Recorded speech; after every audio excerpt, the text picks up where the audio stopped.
Jersey music. You would think she's a Jersey girl, but she's actually from San Diego. Dr. Lauren Wright, Associate Research Scholar and Lecturer in Politics and Public Affairs at Princeton University. We are just so honored to have you here. Oh, I'm so excited to have you. I'm an honorary Jersey girl. I've been in Jersey 3 years There now, it is. so I'm working on it. Congratulations. You are on. Hey, so you're down at Princeton. Look at you, so young, girl. You're a professor? That's actually one of my favorite things to hear now because I'm getting older, You like are not. everyone. You are and, not. you know, I have to keep keep it looking fresh. How did you go from San Diego to Princeton University? Well, you know, I actually worked in California Republican politics. I worked for Meg Whitman when she ran for governor. Meg Whitman, I did. wow. Yep. And then she lost, unfortunately, and I applied to grad school. I really wanted to be a political scientist, so then I went into academia.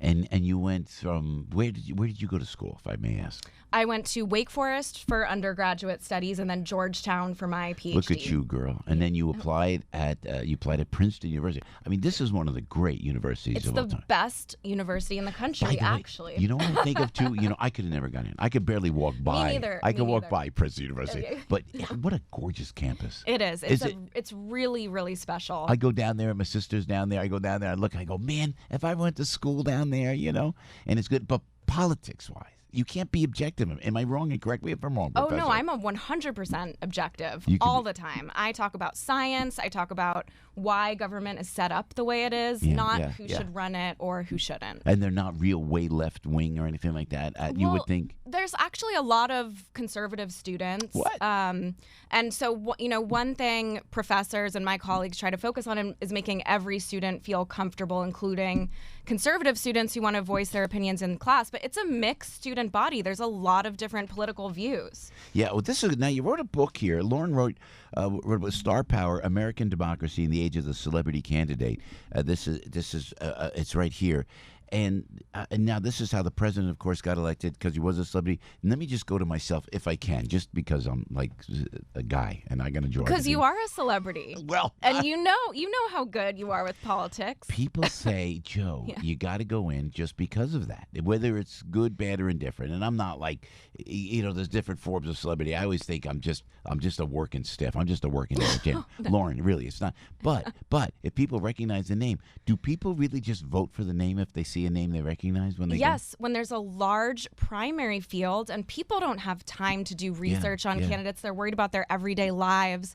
They're not thinking about policy. They're not even thinking particularly yet about who am I going to vote for. And so, yes, the name that rings a bell and the name that's been getting a lot of media attention, and Donald Trump is so good at that, those people thrive in a large primary field, and that's what happened in 2016. Yeah, you know, how funny is that, though? The Ukraine's President Zelensky was a comedian, and then you had Donald J. Trump, who was a television star. How great was that? You're watching this, and your point is well made right there. Oh, I'm so glad you mentioned this because this is fascinating to me. I don't think it's trivial that they're both celebrities. I think, you know, when you're a political novice, you sometimes don't know the rules and you don't have the level of knowledge, you know, not to step in it. And, you know, Donald Trump, I think particularly, has been protected by the fact that it's so credible when his team says, well, he's not a politician, he's a businessman, he doesn't know what he's doing. People believe that, and that has protected him, whether it should or shouldn't. You know what's interesting to your point, and I'll tell you this, I know from the inside, and with respect to President Trump, he's so good at imaging. He will, and I hope I'm not breaking confidences here because I heard this from inside sources where he knows that there's a camera, excuse me, there's a camera like outside looking inside the Oval Office. Mm-hmm. He knows the camera's looking. He will place everything from drapes to pictures. He's just meticulous at this, and he's a great showman in that regard, and that helps. And that sometimes it's nice that we have at least someone who just knows how to present the president. presidency, And then, but then as a businessman, though, I mean, I'm looking. The economy's doing great. Now it's not. I mean, now we're in trouble. Well, how are we in trouble with the economy? We're down so far, the worst quarter we've had since he took office. I know, but how good has it been? The job. Look at the jobs. Look at the jobs for the Black Americans. Look at the jobs for the Spanish Americans. Look at the USMCA. Don't you think that it might behoove the Democrats to step up and maybe perhaps try to at least work with this guy, or do they hold that celebrity status against him? Do you think, Doc? Well, I think people look at it depending on their partisan leanings. People who are Republicans love the president still. People who are Democrats do not. But with regard to the economy, that would be how a normal incumbent president campaigns. Look at this economy. Look at the jobs. There are concrete accomplishments here, rather than the drama and the personal attacks. That is not his best way forward, but I think those are his instincts from show business kicking in.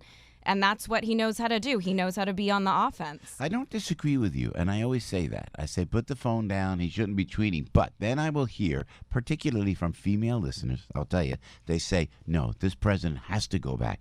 They will not stop attacking him. And, it's so boring at this point. They just attack him just to attack him. And I don't even think it's Donald Trump. I think it's just the way the left works. And by the way, it works the same way they did the same thing to Barack Obama.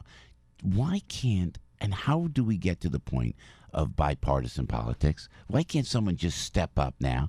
And why like Adam Schiff, I was just saying, he's got this look in his eyes. Gerald Nadler, they have this really faraway look in their eyes where they're like possessed and they feel they have to go against this president. They don't give him imagine if they worked with this president. The point where he took the stock market, the fact that he's got black unemployment so low, Latino unemployment, women are all working. He's got the USMCA. He's trying to pass this new NAFTA, which would be sensational for us. The Democrats won't do it because they don't want to give him a victory. How do you bring both sides together, do you think, Doctor?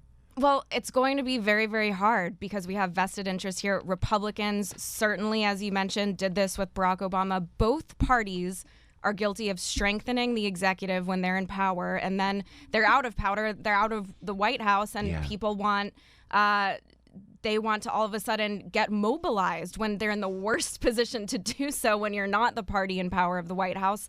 But it's going to take a lot. And I would just say we have to look at the president does bear responsibility here. It's the top of the chain. He's the most important, most visible person in the world.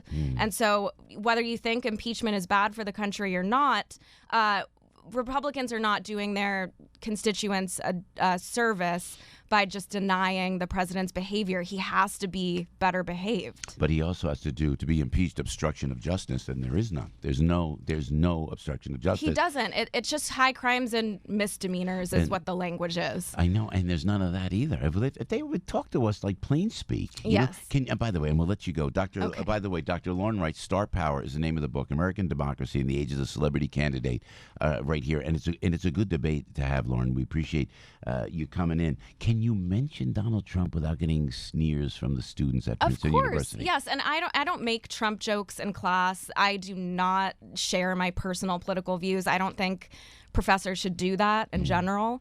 But no, I mean, I have a great class this semester, and no, I don't. I don't get any laughs when I mention his name. They're very interested in learning about the presidency. This is huge. That's huge to know at Princeton University. Dr. Lauren Wright, Star Power is the name of the book. Lauren, thanks for coming in. Thank you for having me. We appreciate it very much. And you're a Jersey girl officially. Okay, we'll make you a Jersey girl. You. Okay, I get the designation. Thank you. You got the designation.